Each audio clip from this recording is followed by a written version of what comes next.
अस्सलामुअलैकुम वरहमतुल्लाहि वबरकातुहू। Welcome back to our channel. अज़ीज़ तलबा व तालिबात, इस वीडियो में हम हिस्ट्री पॉलिटिकल साइंस 2023 का क्वेश्चन पेपर सॉल्व करेंगे। तो चलिए शुरू करते हैं। पहले आप हिदायत को अच्छी तरह से पढ़ लीजिए कि तमाम सरगर्मियाँ करना लाजमी है और खुशखती का ध्यान रखिए वगैरह। देखिए सवाल नंबर 1 का ए, दिए हुए मुतबादिल में से मुनासिब मुतबादिल चुनकर बयानात मुकम्मल कीजिए। पहला है आलमी शहरियत याफ्ता मुसव्विर लियोनार्डो दा विंची की तैयार करदा तस्वीर लूर अजायब घर में है। यहाँ पर ऑप्शन दिए गए हैं नेपोलियन, मोनालिसा, हंस लोअन या जॉर्ज दुवम। तो सही जवाब है मोनालिसा। नेक्स्ट है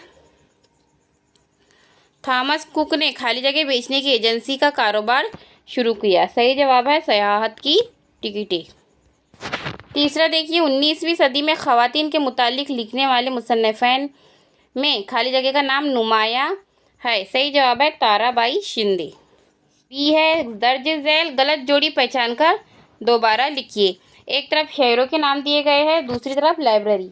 तो इसमें गलत जोड़ी है Poona library of Asiatic society, यहाँ पर मुंबई होना चाहिए। तो ये गलत जोड़ी है। दानिश्वर और दूसरी तरफ उनके मुल्क के नाम दिए गए हैं। तो इसमें गलत जोड़ी है कार्ल मार्क्स और इंग्लिस्तान, जबकि कार्ल मार्क्स का ताल्लुक जर्मनी से है। नेक्स्ट है रसायल और मियाद।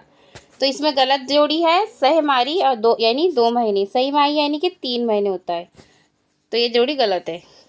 अगला देखिए दर्ज झैल तसव्वुराती खाका मुकम्मल कीजिए। मंदर कोई 2 करना है, तीनों बताएंगे इंशाल्लाह। मंदरजा झैल तसव्वुराती खाका मुकम्मल कीजिए। यूरोप के अहम मुफक्किरीन के नाम आपको लिखने हैं। यूरोप के अहम मुफक्किरीन जवाब इस तरह लिखेंगे रेने डिकार्ड, वॉल्टियर, लियोपोल्ड वान रानके और जॉर्ज विलियम फ्रेडरिक हेकल। ये यूरोप के अहम मुफक्किरीन गुजरे हैं। अगला देखिए मंदरजा झैल तसव्वुराती खाका मुकम्मल कर कीजिए। भारत के गारों के तस्वीरों के मकामात। तो यहाँ पे आप लिखेंगे अजंता के गार, एलोरा के गार, एलिफेंटा के गार और भीमबेटका के गार। अगला तसव्वुराती खाका है आज़ादी से कब्ल के अखबारात के नाम लिखने हैं। तो मराठा अखबार, दर्पण, प्रभाकर, केसरी। इस तरह से इसका जवाब लिख सकते हैं। बी देखिए मंदरजा झैल पर मुख्तसर नोट लिखिए कोई 2। बोली, अवामी तारीख, मराठी थिएटर। मुख्तसर नोट इस तरह से लिख सकते हैं कि बोली एक ज़ुबान की एक मुख्तलिफ शक्ल है जो एक छोटे ग्रुप के ज़रिए बोली जाती है। किसी का लहजा उनकी बोली का हिस्सा है। इसी तरह बाज़ औक़ात किसी का लहजा ज़ाहिर कर सकता है कि वो कहाँ से है। बोलियों की कुछ मिसालों में म्यारी बोली, जनूबी अमेरिका की बोली, अफ्रीकी अमेरिकन वर्नाकुलर शामिल है। नेक्स्ट देखिए मराठी थिएटर। जवाब इस तरह से लिख सकते हैं कि 19वीं सदी के वस्त में मराठी थिएटर वजूद में आया। विष्णुदास भावे मराठी थिएटर के बानी थे। इब्तिदाई दौर में तारीख और देवमालाई ड्रामों के साथ साथ हल्के फुल्के तरबिया ड्रामे भी थिएटर में पेश किए गए। ड्रामा थोरने अजीम माधव राव पेशवे से मुकम्मल तौर पर तहरीरी स्क्रिप्ट वाले ड्रामों की रिवायत शुरू हुई। मराठी थिएटर के जवाल के दौर में आचार्य अत्रे के ड्रामों ने थिएटर को सहारा दिया। सवाल नंबर 3 देखिए दर्ज झैल बयानात की वजूहात के साथ वजाहत कीजिए कोई 2। पहला देखिए तमाम ज़राए इब्लाग में टेलीविज़न इंतहाई मकबूल तरीन ज़रिया है। जवाब इस तरह से लिख सकते हैं कि टेलीविज़न एक समय व बसरी ज़रिया होने की वजह से मालूमात के बारे में सुनते हुए नाजरीन इससे मुतालिक मुतहर्रिक तस्वीरें बराह रास्त देख सकते हैं। टीवी वक्तन तफरीह का खजाना है। दुनिया में होने वाले तमाम समाजी मसाइल, तालीमी, माशी मौज़ूआत पर गुफ्तगू, सियासी तब्दीलियाँ, फ़िल्म, खेल, वाक़यात को घर बैठे दूरदर्शन के छोटे पर्दे पर देख सकते हैं। टीवी पर खिलाड़ियों, लीडरों, किलों, जंगों वगैरह अमवर पर मबनी मालूमात फ़ीचर देख सकते हैं। इस वजह से तमाम ज़राए इब्लाग में टेलीविज़न एक इंतहाई मकबूल ज़रिया है। नेक्स्ट क्वेश्चन है महाराष्ट्र में संत एकनाथ के भाड़ोड़ मशहूर हुए।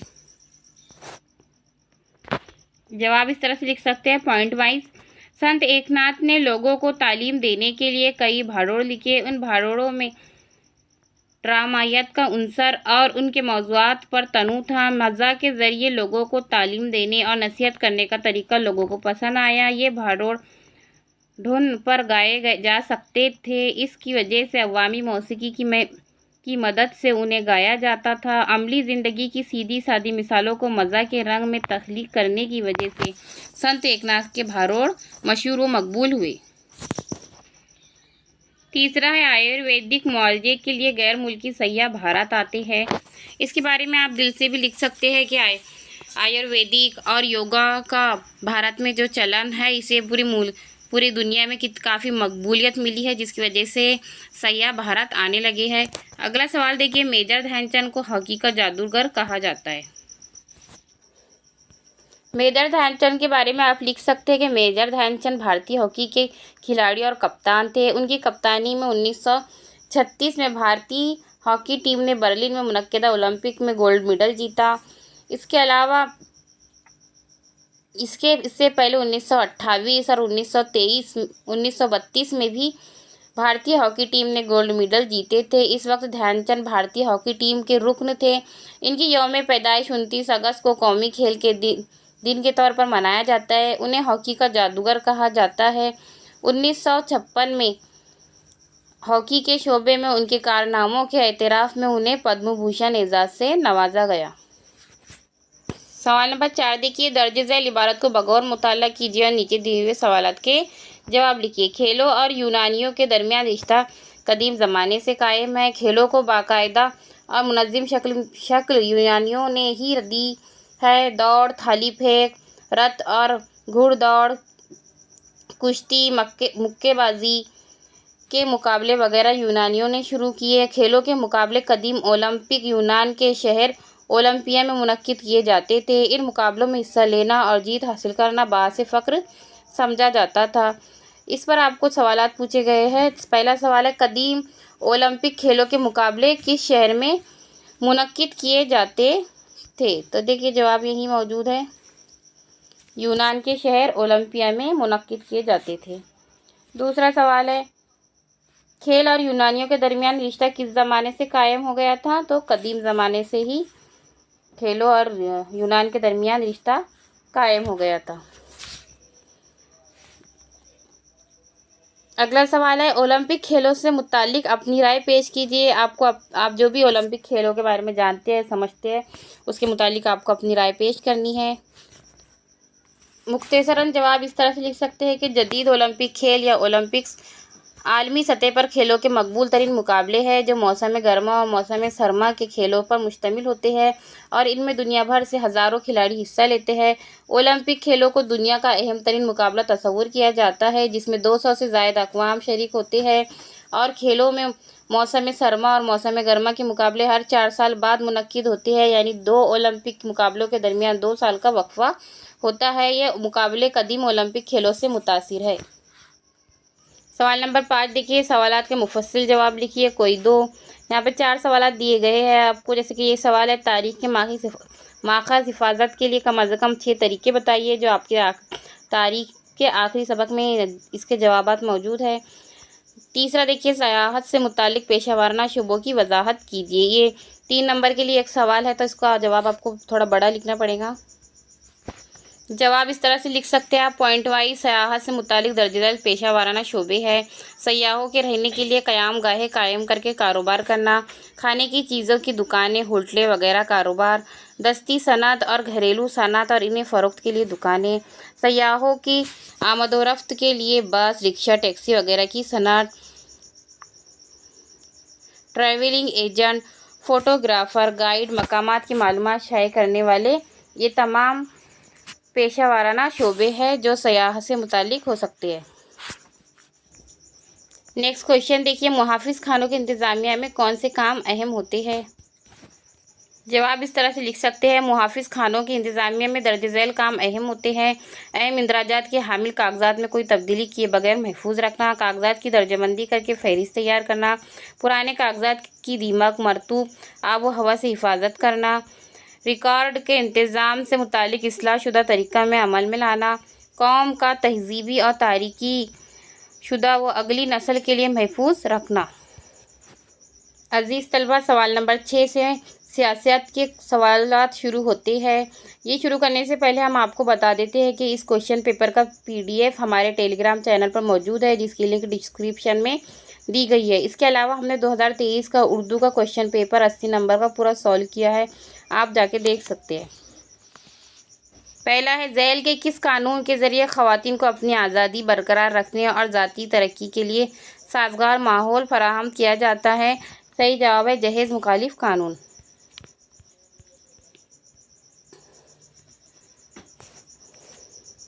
दूसरा देखिए, 1986 में खाली जगह कानून वज़ा किया गया था। सही जवाब है तहफ़्फ़ुज़ सारफिन। सवाल नंबर 7 देखिए, दर्ज झैल बयानात सही है या गलत वजूहात के साथ बयान कीजिए कोई दो। दस्तूर किसी जिंदा दस्तावेज के मानिंद होता है?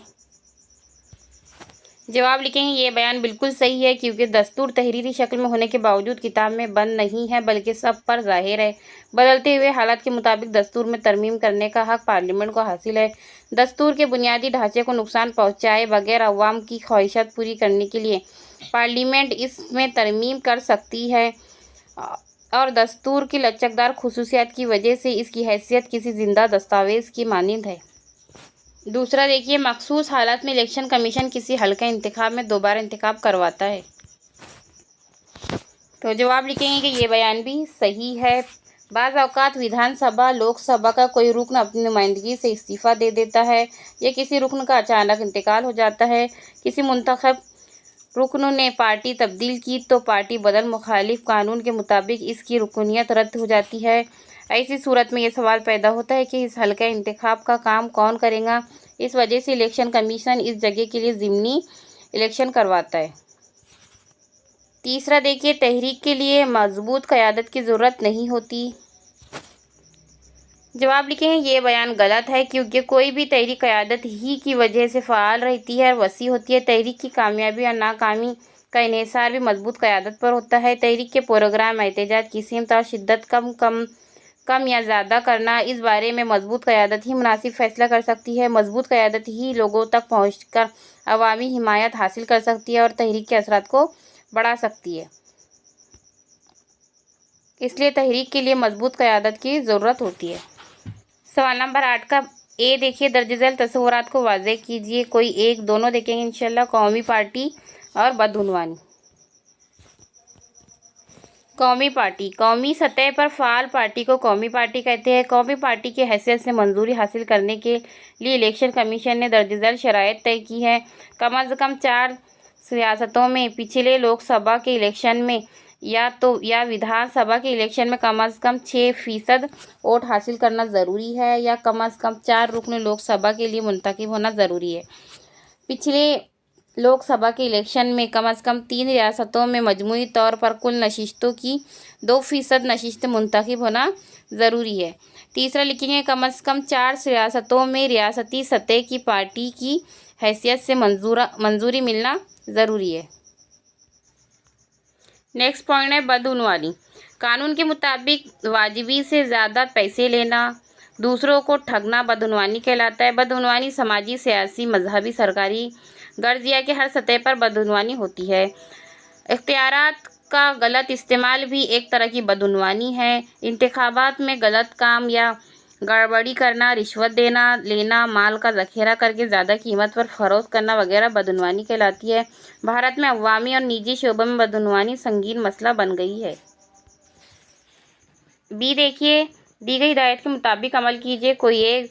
दर्ज झैल तस्वुराती खाका मुकम्मल कीजिए। भारत की अहम तहरीकें, इसमें आप लिख सकते हैं सार्फिन की तहरीक, मजदूरों की तहरीक, किसान तहरीक और आज़ादी निस्वा की तहरीक। ये अहम तहरीकें हैं।